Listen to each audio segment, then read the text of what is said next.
तो वो परमात्मा जो तीसरी प्रकार की स्थिति में कभी भी आकर कहीं कुछ समय रह जाते थे। पहले पुराने समय में क्या होता था, हम बहुत बार सुना करते थे कि एक गांव में एक संत आया था और 1 महीना रुका था। उसने अपना कोई नाम गाम नहीं बताया था और बहुत से लोगों को चमत्कार किए थे। वो अचानक फिर गायब हो गए, चले गए थे, पाए नहीं थे। तो ऐसे वो परमात्मा आए हुए थे और मलुक राम नाम था उनका, चौधरी मलुक राम अरोड़ा। एक अच्छे किसान थे, बड़े खेतीहर थे, वो अरोड़ा जाति में थे और गांव के नंबरदार थे। गांव में उनकी बहुत अच्छी खासी जो महिमा थी।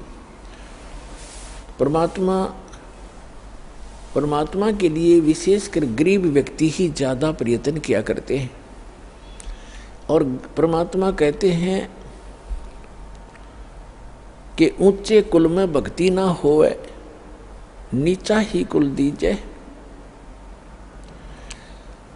और ऊंचे कुल में दुर्योधन रावण और नीचे कुल में गणका, और गणका भिलनी पार उतरगी, गर्व करियो ना धन का। तो गरीब जो होगा या कोई दुख किसी को होगा, वो उसके लिए वरदान होता है, परमात्मा के लिए तड़पते रहते हैं और उस तरफ में वो कहीं ना कहीं परमात्मा उन पर दया कर ही देते हैं।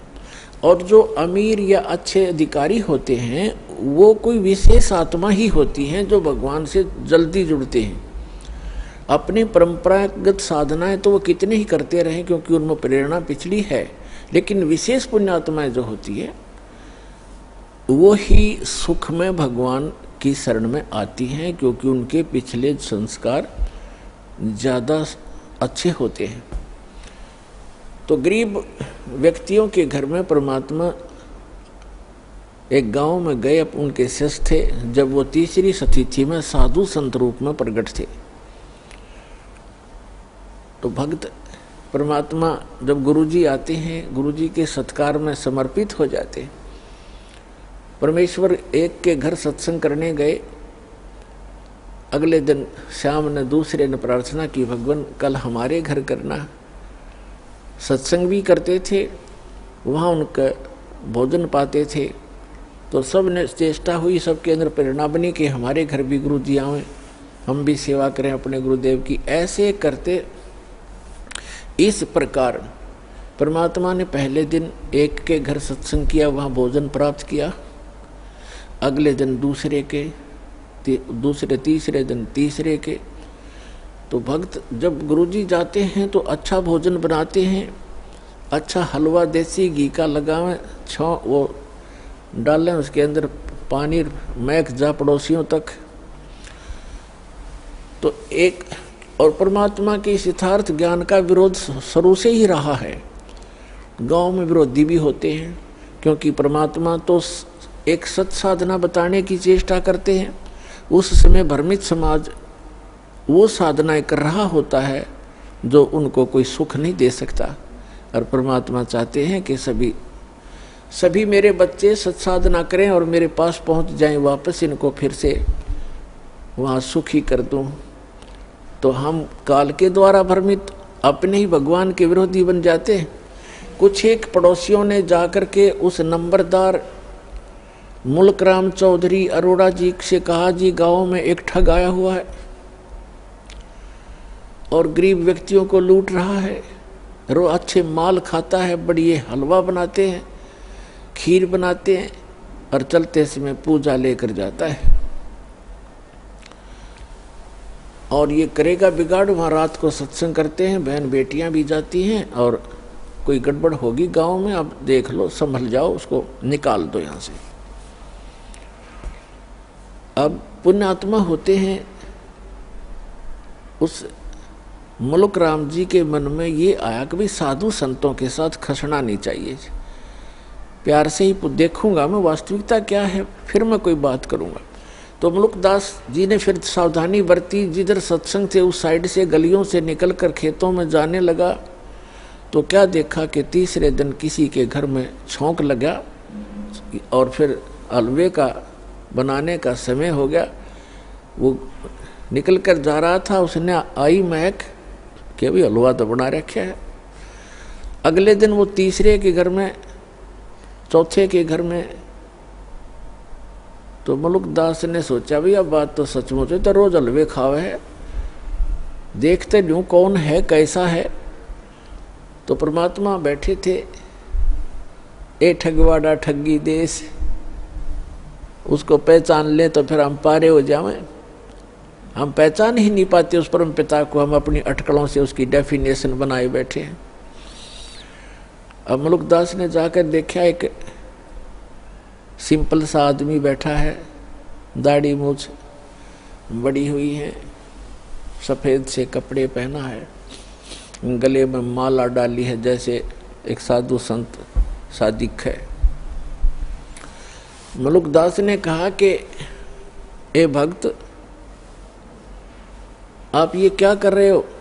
आज तीसरा दिन हो गया मुझे देखते, अच्छे हलवे खाते हो, खीर खाते हो, आप अपना काम करके क्यों नहीं खाते हो? अपनी मेहनत करा करो, मजदूरी करनी चाहिए। अब जैसा भी वो नेक आत्मा था, अपने हिसाब से उसने खूब औपचारिकता से बात तो कई सारी उल्टी पर कही औपचारिकता से। तब परमात्मा ने कहा, देखो भक्त, देखो चौधरी साहब, मुझे तो भगवान बगैर किए ही दे रहा है, खूब खीर खाता हूँ, हलवे खाता हूँ, परमात्मा के गुण गाता हूँ। यदि सभी लोग, सभी संसार भगवान की भक्ति करे जैसे मैं कर रहा हूँ, तो सभी को हलवे रोज ही मिल जाए। आप भी प्राप्त कर सकते हो खीर और हलवे। मुल्कदास को ये बात जची नहीं, क्योंकि हम तो उस घिसी पिटी दंत कथा पर आधारित है कि करके खाना चाहिए, करे बिना तो होए को नहीं, करके तो खाना चाहिए, पर भगवान का गुण भी गाना चाहिए। और थोड़े से करने में बरकत गनी दे दिया भगवान फिर। लेकिन उस समय परमात्मा ने उसका वो चाबी लगानी थी। तो वो कहने लगा कि क्या तेरा भगवान मुझे बगैर काम किए खिला देगा? परमात्मा बोले कि आप विश्वास करोगे तो अवश्य खिला देगा। तो मुल्कदास ने कहा कि आज यदि आपके भगवान ने मुझे खाना खिला दिया शाम तक, मैं खाली पेट आया हूँ घर से भी, तो मैं आपका चेला बन जाऊंगा, शिष्य। और यदि आपके भगवान ने आज शाम तक मुझे बगैर कुछ किए खाना नहीं खिलाया, तो तुझे मैं अपने खेतों में मजदूर बनाऊंगा। है मंजूर? कबीर साहब बोले मंजूर है मुझे। ठीक है। अब चौधरी साहब चले गए। पहले बड़े वन होते थे, जंगल होते थे, गांव के खेतों से भी थोड़ी दूरी पर जंगल होते थे, चारों तरफ वन। अपने खेतों के दूसरी साइड में चले गए जहां पर कोई देखे नहीं, और जंगल में जाकर एक वृक्ष के ऊपर चढ़ गए, ऊपर जाकर बैठ गया। अब ठीक है, दोपहर के 10-11 बजे सी वहाँ गडरिए आगे, ये भेड़ बकरी चराने वाले, वो कुछ गाय भी साथ में रखते हैं, गौवे भी, उनका कोई त्योहार था। उन्होंने अपने एक साथी से कहा कि आप यहाँ खीर बना लो। वहीं पर एक कुआं था छोटा सा, ये कुआं है यहाँ पर, इसमें से जल ले और यहाँ खीर बना लो इस वृक्ष के नीचे, उसी वृक्ष के नीचे जिस पे वो चौधरी साहब बैठे थे। और हम जा रहे हैं, पशुओं को चरा लेंगे, फिर हम आ जाएंगे घंटा 2 घंटे में 12 बजे से। वो कहने लगा ठीक है। उसने खीर चढ़ा दी और खीर बनने को हुई, बनी तैयार हुई, तो उसी समय उसने क्या देखा कि बहुत दूरी पर कुछ घोड़ों के ऊपर व्यक्ति डाकू आ रहे हैं। डाकू लोग घोड़ों पर चलते थे, उनको खूब पता था जंगल में पशु चराने वालों को कि ऐसी स्थिति में डाकू लोग आते हैं। वो व्यक्ति तो भाग गया, खीर बनती छोड़ गए अपने साथियों के पास, वो दूर चले गए और आगे को। अब वो आकर देखा, उन्होंने कुआं था वहीं पर, डाकुओं ने पानी पीना चाहा कि रुको पानी पिएंगे, कुआं है। वो पानी पीने के लिए नीचे उतरे, घोड़े वहाँ खड़े कर दिए। तो देखा, एक ने कहा जी ये तो खीर भी है यहाँ पर। कुछ बन रहा है, उखाड़ कर और ढक्कन उठाकर देखा तो खीर बन रही है। तो डाकू कहने लगे भाई अपने उस्ताद से कि उस्ताद भूख लग रही है, लगा ला 2-2 हाथ। उनमें से एक कहने लगा जी ऐसा ना हो कोई इसमें कोई डाल गया हो हमें धोखा देने के लिए, पहले इसको टेस्ट कर ले, किसी पशु पक्षी को खिला लेते हैं। उनमें से तीसरे ने कहा कि बनाने वाला यहीं छुपा होगा, कहीं भाग कहाँ गया होगा, देखो हमसे डर से छुप गया। वो इधर उधर देखने लगे, एक ने ऊपर देखा कि ये बैठा ऊपर, अरे ये बैठा ऊपर। उससे कहा भाई नीचे आ जा तू। वो कहने लगा ना आऊं, नीचे ना उतरूं मैं। क्यों नहीं आवा नीचे? नीचे आना तेरे मारेंगे गोली। वो 5 सेकंड में नीचे आ लिया। नीचे आया तो कहन उसके वो ढक्कन के ऊपर खीर डाल दी अच्छी खूब और कहा इसको खा। वो नौका कति नहीं खाऊं। अब मुल्कदास खावे नहीं, मना करे कि मेरी तो बात बिगड़ेगी आज। वो इसलिए नहीं खावा कि मैं झूठा पड़ूंगा और चेला बनना पड़ेगा। तो उनको पक्का यकीन हो गया डाकुओं के कि इसने जरूर कुछ ना कुछ मिला रखा है, इसलिए नहीं खाता। उसका 2 मारे दड़ाक, अच्छी मारी लात, अखा बैठ के उसने फटाफट किलो पक्की खा गया। भूख तो लगी रही थी और खाने के बाद उसको काट बैठ आध घंटे, अगर मरेगा तो मर लेगा यूं। आध पौन घंटा इंतजार करके उसका कुछ नहीं हुआ। फिर उसने साची बताई जी ऐसे ऐसे बात है, मैं तो इसलिए मना करूं था, मेरी एक शर्त लाग रही थी। तो बोले भाग जा, जाता रहा तो यहाँ से। वो चला गया। अब वो भाग लिया। अब उसने जिस समय वो कहा कि हम डाकू हैं या तो खा ले ना तेरा बकल तार देंगे, तो उसको ये पता लगा तो डाकू हैं, तो अंदर से प्रार्थना की है गुरुजी मुझे बचा ले, मेरी जीवन रक्षा कर दे, मैं आपका गुरु चेला बनूंगा। एक तो जान बचाई और खीर खिलाई। अब वो सीधा पहुंचा गुरुदेव के पास, परमेश्वर के पास। वो तो जानी जान थे, सारी लीला वही करते हैं, 100 छलछीतर मैं करूं अपने जन के काज। अब जो ही मलुकदास चौधरी आया, परमात्मा बैठे आसन पर नीचे लगा रखा। परमात्मा ने पूछा क्यों चौधरी साहब, भगवान ने करी कुछ सेवा तेरी? ने बोला जी तेरा भगवान तो मार मार खीर खिलावा है। आपका परमात्मा तो मार मार खीर खिलाता है और मेरी जान बचा दी दाता आपने ना। उनका केज लग गया, 1 मिनट में कर दूं काम मेरा। आपको मैंने याद किया, सारी कथा बताई। परमात्मा बोले बेटा यह भी आपके ऊपर एक रहम किया है परमेश्वर ने कि जिस कारण से आपको एक अनमोल रतन और मिलेगा। खीर तो खिलाई सो खिलाई, ये धन मिल गया। फिर उसको क्योंकि विश्वास जल्दी नहीं होता, अब तो परमात्मा ने ऐसा ज्ञान दे दिया बच्चों, बालक बालक भी समझ सकते हैं कबीर इज गॉड। ऐसे प्रमाण दास आपको दे देगा।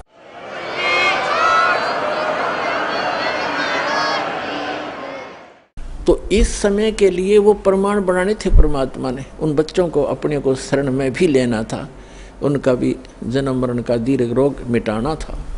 तो मुल्कदास जी को सचखंड लेकर गए, फिर उनको वापस छोड़ा। उसके बाद मुल्कदास जी कहते हैं जपोरे मन साहेब नाम कबीर, जपोरे मन परमेश्वर नाम कबीर। एक समय गुरु बंसी बजाई कालंदरी के तीर, एक समय गुरु बंसी बजाई कालंदरी के तीर। सुर नर मुनि जन थकत बहे वहाँ, रुक गया दरिया नीर। जपरे मन परमेश्वर नाम कबीर। 2 दिन का झगड़ा छिड़ गया, तिनक न धरते धीर। दोनों दीन का झगड़ा छिड़ गया, कोई न धरता धीर। कोई गाडे कोई अग्न जलावे, ढूंढा ना पायो शरीर। जपो रे मन परमेश्वर नाम कबीर। अमरलोक से सतगुरु आए, काटन यमक जंजीर। अमरलोक से सतगुरु आए, काटन काल की जंजीर। दास मलूक सलूक कहत है, खोजो खसम कबीर।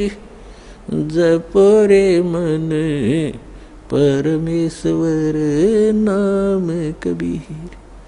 जपो रे मन साहेब नाम कबीर। अब मुल्कदास जी फिर ये कहते हैं कि जपो रे मन, उस परमेश्वर नाम कबीर का नाम जपो, उस परमात्मा ने जो मंत्र दिया उसका जाप करो। एक समय गुरु बंसी बजाई कालंदरी के तीर। कालंदरी कहते हैं यमुना को। एक समय परमात्मा मथुरा में गए। धर्मदास जी ने कहा भगवान, वो श्री कृष्ण जी के पुजारी थे। धर्मदास जी ने कहा भगवान, श्री कृष्ण भगवान थे, यहाँ गव्वें चराया करते थे और ऐसे ऐसे बहुत सी, और जमुना के अंदर नहाया करते थे। वो ऐसी बंसुरी बजाते थे, गव्वें भी खींची आ जाती थी, ग्वाल बाल भी उसको उनके मुख की तरफ देखते रह जाते थे। तो परमात्मा ने कहा ठीक है बच्चा, क्या बंसुरी बजाने से और गव्वे और ग्वाल बालों के खींचे आने से ही भगवान सिद्ध होता है? नहीं नहीं, वो तो भगवान थे, वो तो भगवान थे, लाला जी था ना। अब परमात्मा ने सोचा भी इस बोले भगत को कैसे समझाऊं, कौन से तरीके अपनाऊं, क्योंकि प्रमाण बिना जीव बहुत देर से मानता है। तो परमात्मा ने कहा भी, वो जमुना कहा कि जी इधर थोड़ी सी दूरी पर है, वहां चलते हैं। अब परमात्मा ने ऐसे हाथ किया, एक बंसुरी आ गई अपने आप, ये बंसुरी बजाते हैं। और परमात्मा ने जब सुर भरा बंसुरी का, पूरे ब्रह्मांडों में गूंज गई। ऊपर से देवता लोग आकर भी चारों तरफ आकाश में सामने सुनने के लिए अपने अपने वाहनों पर खड़े हो गए। धर्मदास जी देखने लगे कि स्वप्न है या क्या है। फिर क्या देखते हैं कि जमुना नदी का जो जल बह रहा था प्रवाह, वो भी रुक गया उस मालिक की, उस बंसुरी की धुन सुनने के लिए। धर्मदास हक्का बक्का रह गया और चरणों में गिर गया। तो पुण्यात्माओं, मुल्कदास जी उस चीज का वर्णन करते हैं। एक समय गुरु बंसी बजाई कालंदरी के तीर। सुर नर मुनि जन थकत बहे वो, रुक गया दरिया नीर। जपो रे मन समर्थ नाम कबीर। फिर बताते हैं कि दोनों दीन का झगड़ा छिड़ गया और तनिक न धरते धीर। कोई गाड्डे कोई अग्न जलावे और ढूंढा ना पाया शरीर। परमात्मा सह शरीर आए थे, तो आपको बहुत बार दास ने प्रकरण सुनाए हैं, बता